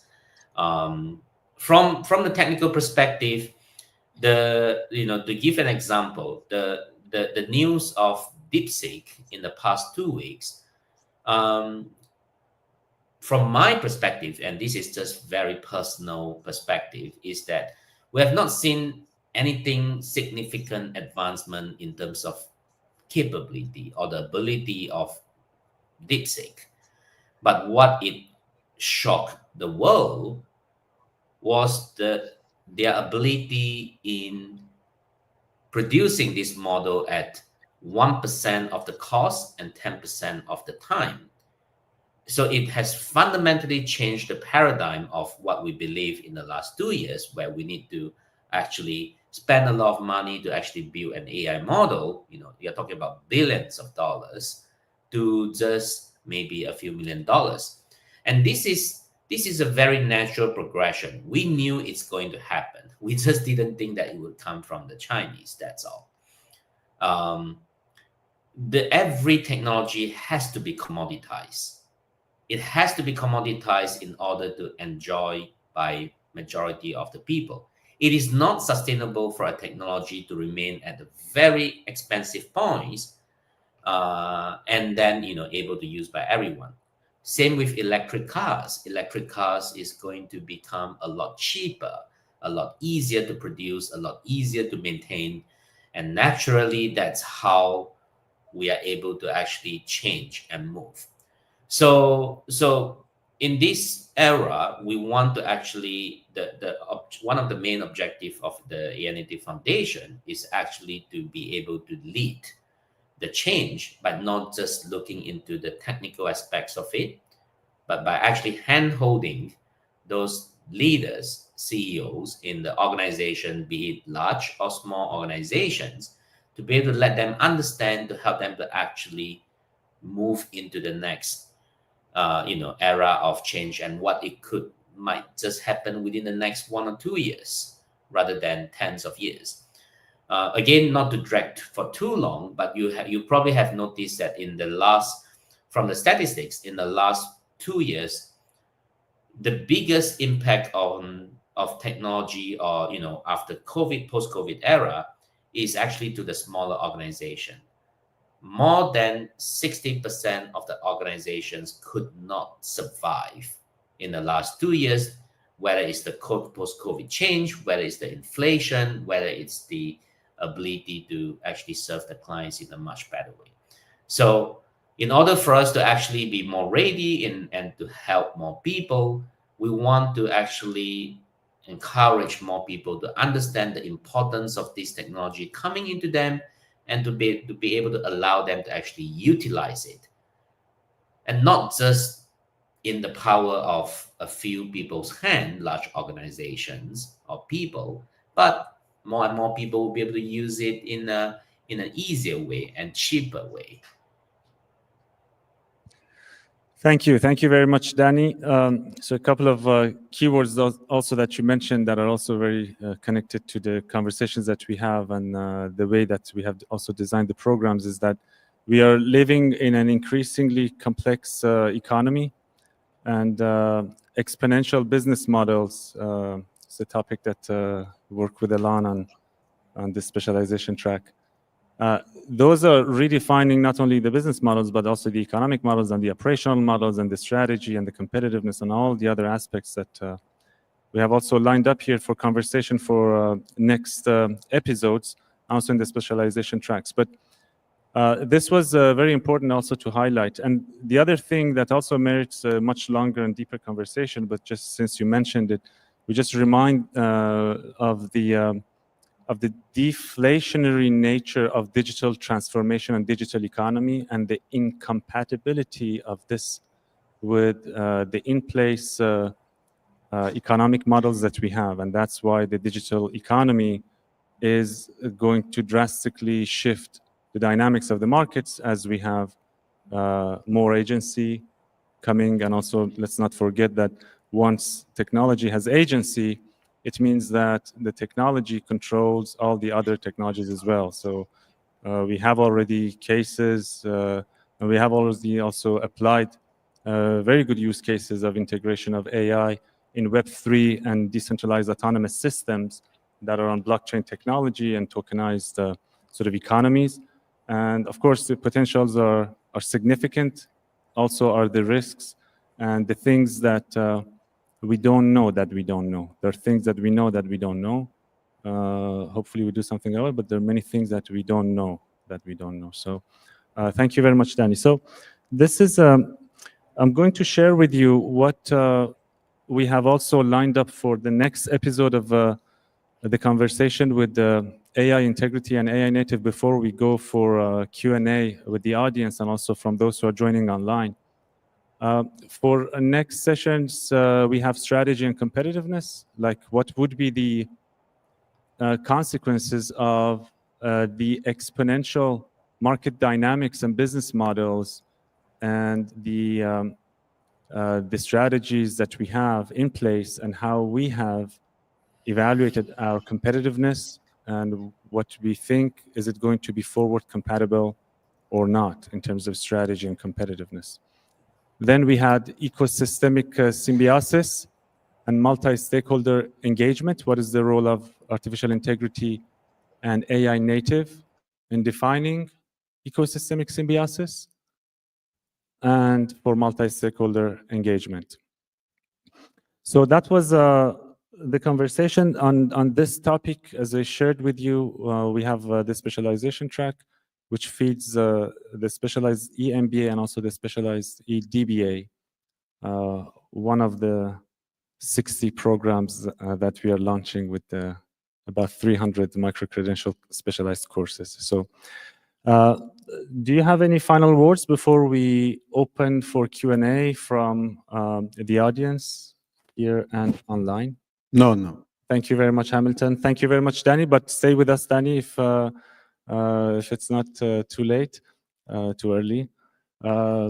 So let's get some questions from the audience, from online. I guess, yeah, we are receiving them. Yes, please. One of the things that intrigues me in all of this discussion about trying to control or add an element of morality, shall we say, to this. I'm looking for a piece of thing that I sent myself to be able to read to you. Okay, is that close enough? Can you hear me? I purposely held it a bit lower to make it clearer.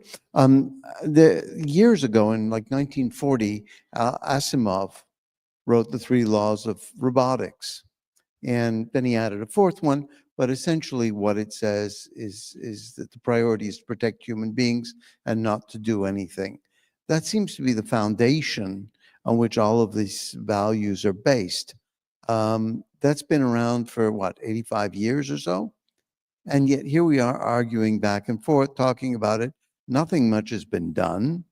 The incentives in this entire industry, and I do a radio show on CBS News about technology. I've followed this technology industry from the inside for the last 40 years since it started. And I see all short-term incentives to make money, big time. And I see no incentives to try and restrict the damage that this stuff can do to our society, the things you've been talking about. How does one actually, what's going wrong here? Because something's seriously wrong and it won't be fixable. And, that is my concern. And why is this getting blocked? Why do you see it both being blocked? Thank you for that question. This is, I think, the big question. This is the big question that we have nowadays. And let me be straight. The fact that you have that question, the fact that many and hopefully more people will have that same question, this is going to be the trigger for having something that, let's say, happen from the way we see how to do business and the way we see how to advance technologies. Another way to say that, this is because we have been so, let's say, lacking asking that question, missing the point of that question, forgetting about asking that question, that the incentive from an economical perspective has not been there for businesses to think about it. Business is very simple rules of the game. They tries to please customer, right? So I'm happy that questions comes in, right? Because the more that question will be there, the more we will be challenging what we expect from services, products, stakeholders, business leaders. You will see organically, the more society will behave differently when it comes to economical value and how we produce it. We've seen a bit of this change and a bit of this shift with what we call sustainability. It's been a days, right? Maybe let's say 10 to 15 years ago, when we was hurting people, asking the question in terms of what are we doing with the terrestrial resources? How are we making, let's say, our businesses destroying the planet? Was not a big concern for business leaders around the world. They was hearing that music, but that was not the music to which they wanted to dance. We have made progress. Yes, we are not there yet, but we have made big progress. And you know why? Because we have been growing as citizens, as people, asking that question. Guys, what are you doing? And so it has been becoming something like a force where the economical systems has understood the message, right? And they say, okay, Saman, you want to do a business? Okay. Pitch me a little bit, what is it that you're going to make to extract value and generate value? But if you do have some things to tell me about sustainability and the way you protect the planet, I can secure you, okay, a bit of the funding. The fact that the funding has been directed a bit more to businesses that can figuring out how to deal with that equation has changed. Yes, we are not there yet, but this change gives me hope that the more citizens, more people are going to ask that very same question that you was asking, and the more the responsibility of any designer of AI systems will be taking into account, not as an afterthought, but very much at the beginning of how do we create that systems or that product or that application that is, let's say, move with AI in a ways or others to answer that question. Because if we don't answer that question, we lose customer. This is as simple as that. Thank you very much for the question, because it's also very in line with the conversation that we had at the very beginning, like at the convergence of the digital transformation and the responsible transition. Because when we talk about the forces that are driving this dual transition, we always talk about the general awareness that we have, partly thanks to technology and partly thanks to the advancement of science and the fact that we have grown up as societies and economies. So the support and pressure, so the awareness is there. The support and pressure is coming from the regulatory bodies and from policy initiatives and strategies that we have great examples already in the EU, which are enabling and disrupting at the same time. They are support and they are also pressure points. So that is the second. And then the third one is the stakeholders that are requiring for more transparency, like as customers, as end users of services, we have more people who now care about the sustainability measures and how well this product has been has got here through the supply chains. Are they green? You know, through the impact parts of it. You have many products now in supermarkets here in Paris that you can scan a QR code behind them, and in a seamless way, you're actually using blockchain to track and trace back the process of the production and who was, for example, the farmer that who planted the beans, for example, on a coffee beans pack. So yes, we are not there, but there are the undercurrents, there are the weak signals, and the megatrends that are coming up. Megatrends such as the Circular Economy Action Plan and the Horizon Europe programs. Those are megatrends that are already shifting. They're giving a lot of funding. They're giving a lot of support. They have directives.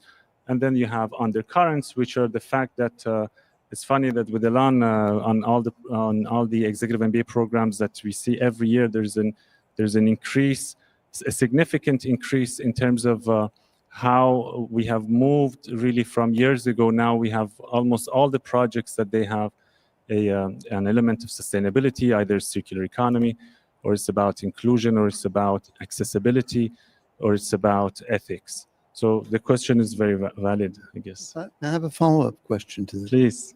I just spent several months traveling in the States and left just before the inauguration of President Trump. I think that one of the things that's absolutely clear is that the tech bros have enormous power and influence. Sam Altman, who may be a brilliant guy in many levels, Musk, who may be a brilliant guy at many levels, but I don't think anybody that knows this industry would accuse them of having the highest level, shall we say, of moral integrity and social responsibility. I think very few of the people that are involved in the industry would accuse them of that. And I don't think anything in the White House indicates a terribly high concern for the social consequences and responsibility longer term. I would argue that of the four main blocks of power, Russia, China, US, and Europe, the only one today that has the citizenry at its core, as its core concern, is Europe. The other ones are all focusing more and more on a state-focused power structure. So I'm kind of at a loss, as much as I would like to agree with you. The only thing that I see happening is that the sustainability, which you mentioned, is engaging, is having a major shift because of a very simple fact. The economic incentives have started to turn and can start to be profitable. But I don't see how that is happening, nor do I see how it will happen in any meaningful time frame with IA, or AI rather. No, yeah, you're right. No, you're right. But just to follow up answers, I think this is not going to come overnight. the same way, it has been happening with sustainability. It has taken years and years and years. So this is not something that has come overnight. But I will say that the competition is open. Okay? The competition is very much really open, right? Which means that it is not because Sam Altman and those folks are not caring enough about it, that it means the world does not care about it. We will see innovations coming up, right? We will see innovation coming up, right? The world has been surprised with DeepSeek because we have been taking for granted that we have seen most of the things that we could have seen with ChatGPT. But no, DeepSeek comes in the games and says, no, look at what we did, right? And this is not the end. The competition is open. We will see some other innovation. I'm telling you, France and Europe did not, let's say, put their final word. And so, again, this is the market. At a point of time when you want to delegate critical task, something that is very dear to your heart, to any kind of AI systems, you will ask yourself that question. Which one I choose? And if an actors in the market do have something robust in terms of integrity, safety, responsibility, you will go for that. You will go for that. For your critical point, for your thing that is dear to your heart, you will go. But yes, this is something that needs to happen. This is something that needs to continue to, let's say, build innovation on which we need to continue research. But my message is very much about this is just the beginning of the battle, right? More innovations is going to come. And I would like to tell that this is not to say that, this is not to say that it is all going to come from the US. We have many actors in many continents that are, let's say, working on that. This is critical as much as electricity has been critical for the development of our many societies. And so, yes, let's expect that other innovations is going to come, and let's expect that for some of the critical application, whether they are private, at individual level, or even though at a kind of, let's say, a country level, right? We have many infrastructure that are very sensitive. And we know that if we integrate AI to work, to have those infrastructure work in a kind of a more efficient way, it goes with a lot of, let's say, aspects to manage when it comes to business continuity. So again, this is open, this is competition. At the end of the day, customers is going to win, right? Thank you very much. Yes, Danny, would you like to contribute to this conversation, please? Or it's okay if you don't. Yeah, maybe just 1 minute about this. Is that I think in today's world, what we read and what we hear on the internet definitely cannot represent what is actually happening in every part of the world. Like Hamilton rightly put it, the competition is still very early. There are a lot of people that are doing different things, but the media loves to just pick up certain points and to magnify it to the level where it is not entirely true. Again, from the technical perspective, what has happened in the last 2 weeks from China definitely does not represent, that's the only one. Since that day onwards, there have been I've seen at least 10 to 20 other competitors from different parts of the world release, equally or better things. So what it means is that, even coming from other perspective, whether it's sustainability or other disciplines, types of technology and advancement, is definitely happening. It's just whether the media loves to pick it up and magnify it to the level where people always fear of, or I should say, consumer or normal people always love to hear about all these one big story at a time. but they are fast forgotten, and things will always move on.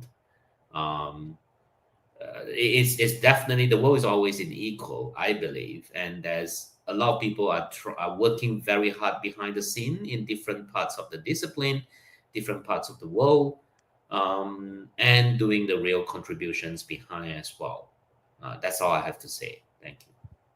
Thank you very much, Danny. Thank you again. So I might have one word that might be the light at the end of the tunnel when we think about the willingness for the responsible transition of the digital economy.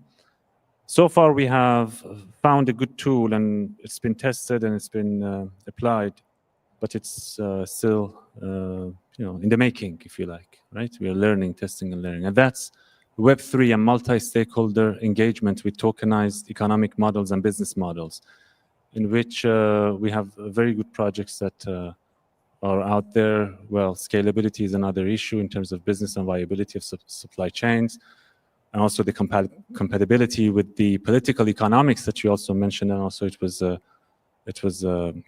discussed.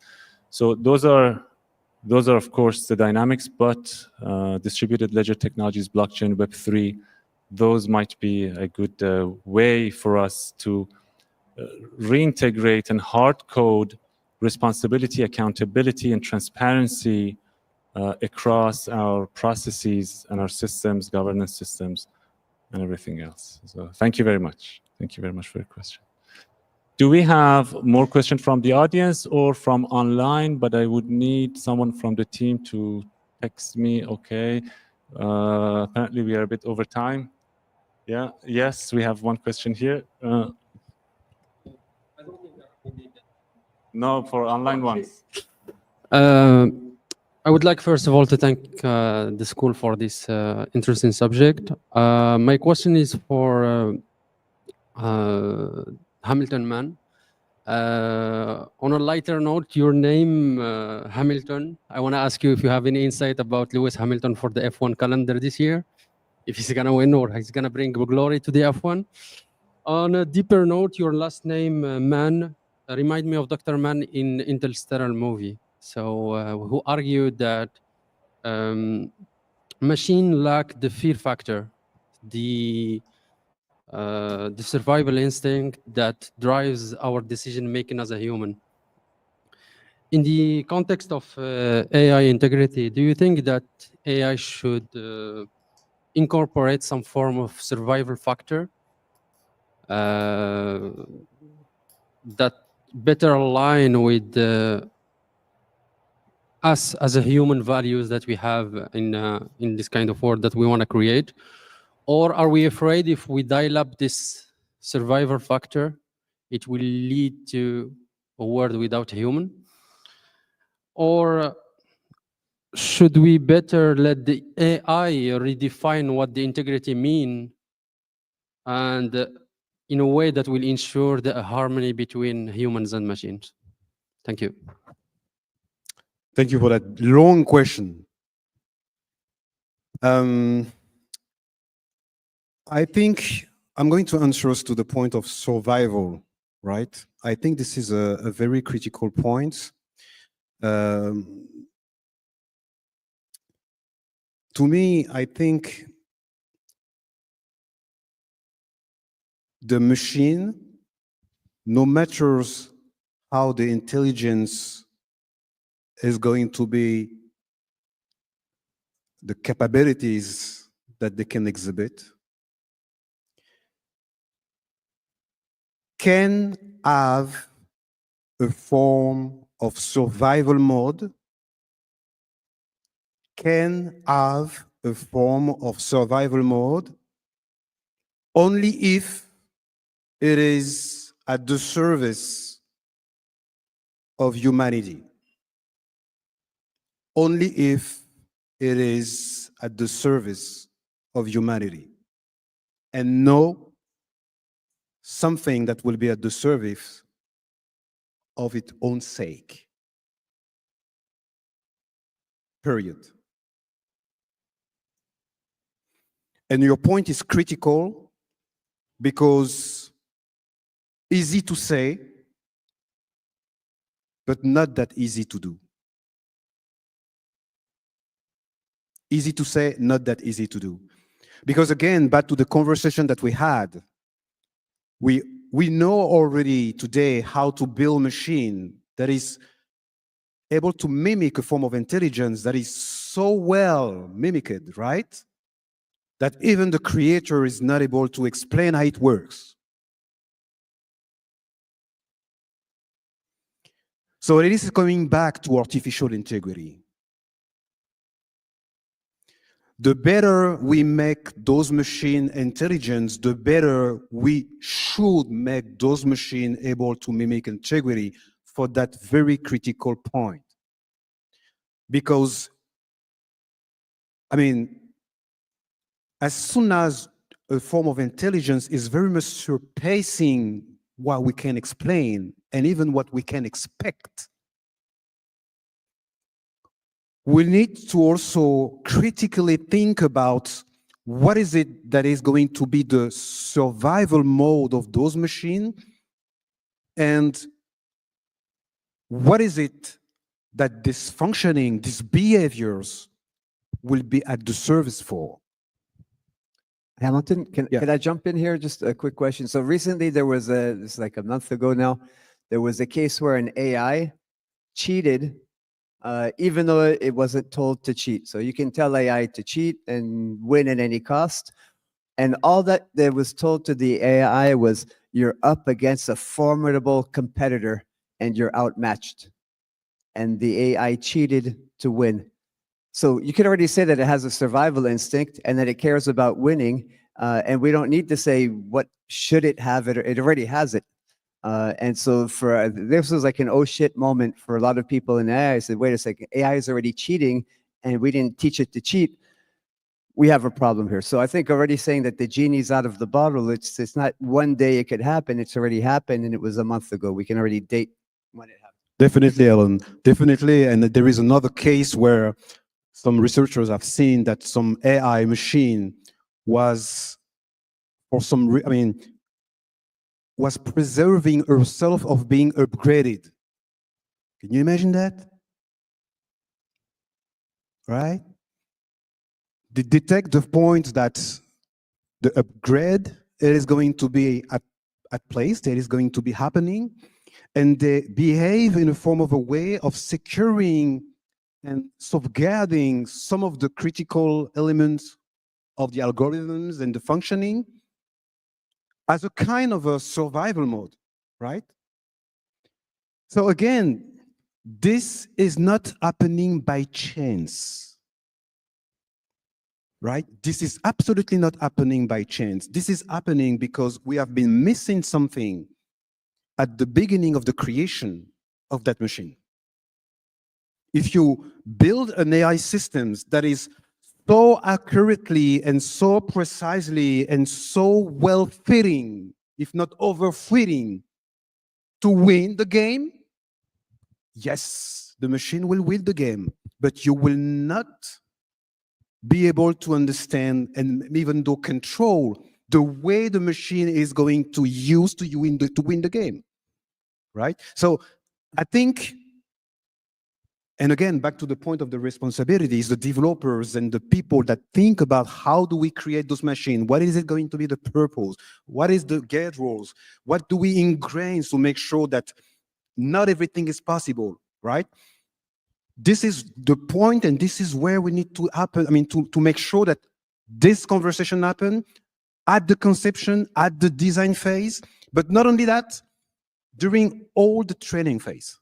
Hamilton, once again, I'm just going to jump in, but to say, again, aren't we just being silly? I mean, AI, we've fed it all of humanity, and it's learned from us. We've never figured out a way to ensure human integrity, and we're trying to teach machines to be like us, to help us, and so we've taught them. We lie, we steal, we kill, we rape, we pillage. How could we ever expect that if we're teaching robots what it is to be human, that they don't learn our dark side and only take our good side? I mean, it seems really, we can't figure it out among ourselves.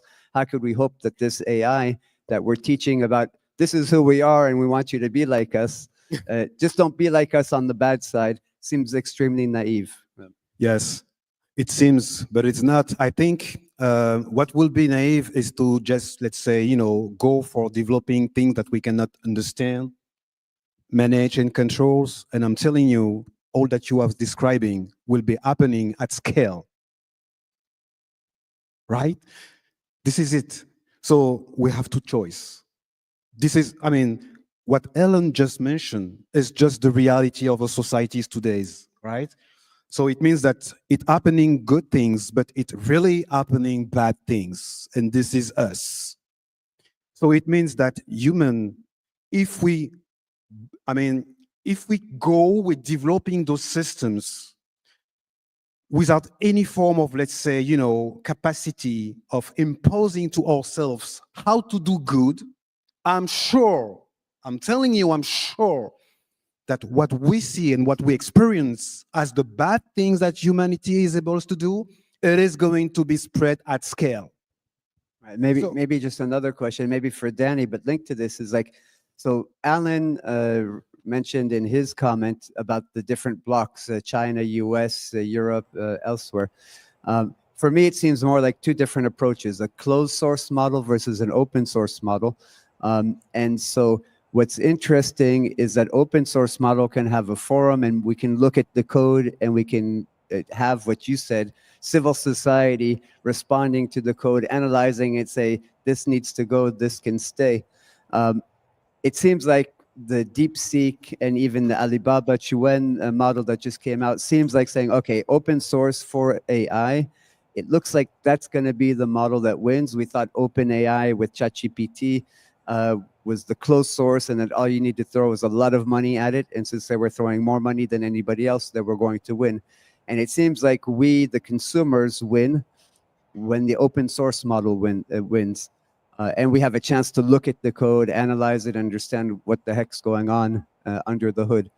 So maybe Danny, I don't know if you wanted to mention that, but like the difference between the open source model and what we learned from DeepSeek, how is that going to impact the governance of the other AIs that are racing to capture all the pie in terms of money and capital? Absolutely, Alan. Actually, for a lot of us, open source means that we're able to understand how and what it is, and allow more of us who don't have the resources to be able to utilize it in a much better way. And definitely, that is a good news to a lot more people versus the commercial model, what we call it, the closed model. That is prioritizing in basically using them.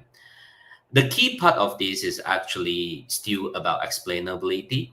As an AI researcher, it's very difficult, like what you mentioned just now, about how are we be able to actually build a model that is less biased, or just pick up the good parts about humans and not the bad parts about human. Is everybody has a different perspective, and it's very difficult for one AI researchers to build a model that is similar or fair to everybody else, because I have my perspective that is advantage to myself.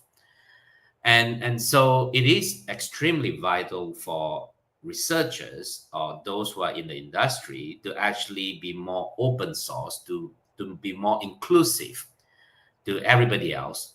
By showing my work, I can receive criticisms as well as suggestions from others to be able to help me to improve, to be able to help me to be more inclusive, and to be able to actually build a model that is more, generalized for others as well. And that is the persuasions of the AI Native Foundations to be able to allow more people to use it. Obviously, the tech mogul, they want to maintain their lead, they want to maintain their advantage, and there will be more and more competitions out there. But at the end of the day, like I mentioned just now, it's still going to be consumers who needs to win. Otherwise, it will only stay at the top of the chain. Today, to really utilize to build an AI agent is such easy. Anybody can actually use it by using some tools like Defies and all those things. It's no longer in the hands of just technical people. However, to use it, let's say if you want to use OpenAI models, you have to pay tens of thousands of dollars to them to be able to use it. And that has made commoditization a lot more difficult, or accessibility a lot more difficult. Versus if you are to use, let's say, some open source model, not only DeepSeek, but there are plenty of other open source models like Llama from Facebook, for example. You only spend maybe a few percentage of the cost of what you need to pay to commercial model like OpenAI. And not just only about the cost, but there's also data security, data privacy as well.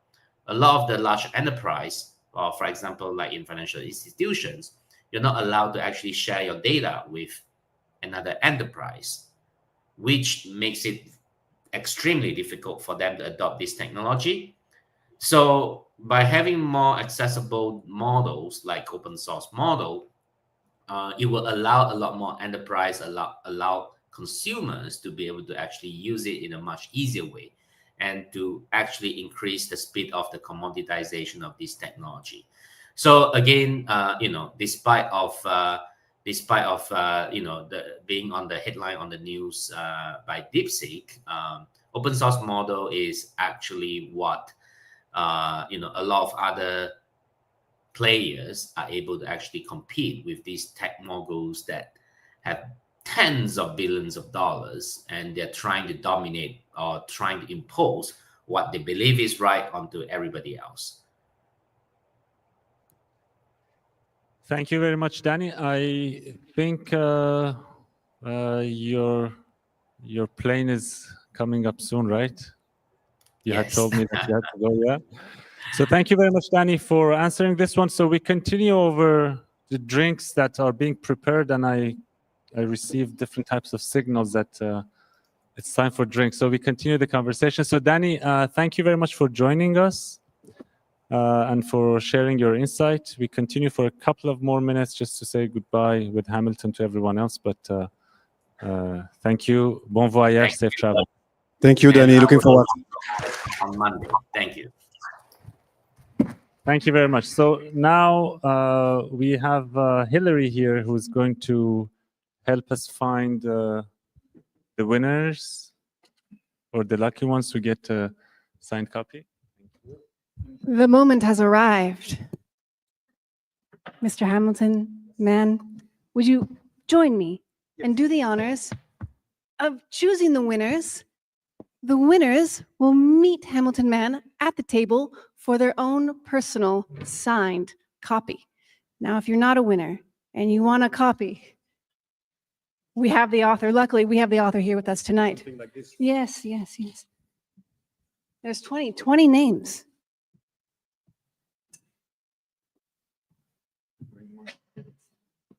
We have Alon Davidson. First out of the box.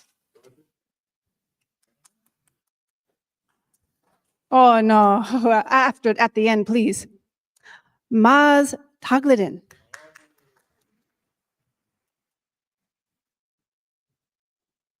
Martina De Fabrizio.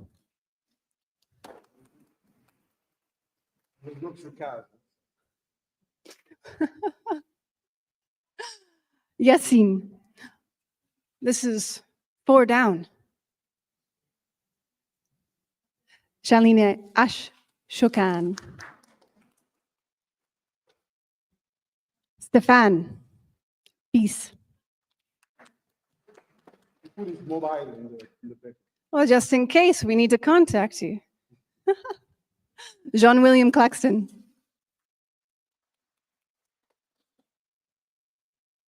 David Castillo. Catherine Dubert. Marilyn H.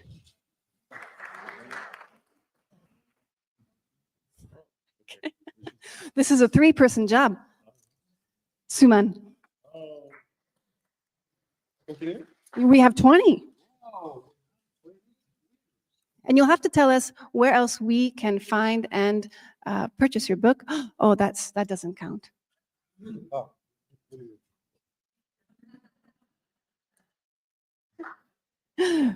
Ah, Suman. There is two summary. Oh, well, lucky day for us, and there's no confusion there. Oh, man. All right, 8 more. Munia Raisi.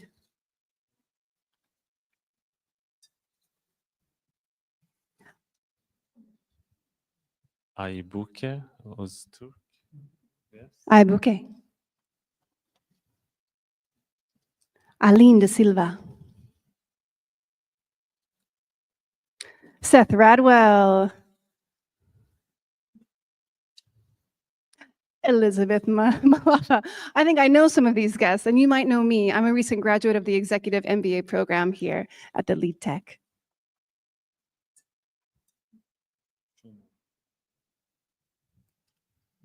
Narmada. Narmada. Yes. These are many alumni and DVAs. Kevin Sarah. And the last one is Last one. Last one. The last one is Pierre-Yves Rodet. Thank you very much, Hilary. Thank you so much. And Hamilton, you'll be here for signing, and tell us, for those who didn't win, how they can get your Yes. book as well. It worked now? Thank you. So where you can find the book? It's very easy. You go to Amazon, right?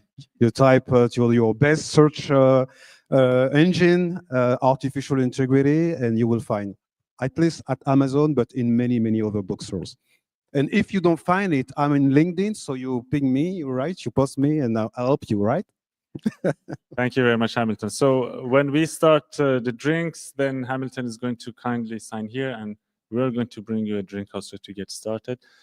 So you can just make sure to register to receive the news if you're interested about what we discussed and the diverse portfolio of the programs that we are bringing in 30 specializations, in specialized MBAs, specialized DBAs, and certification tracks. So thank you very much for joining, and see you for the next session online and in Paris. Thank you.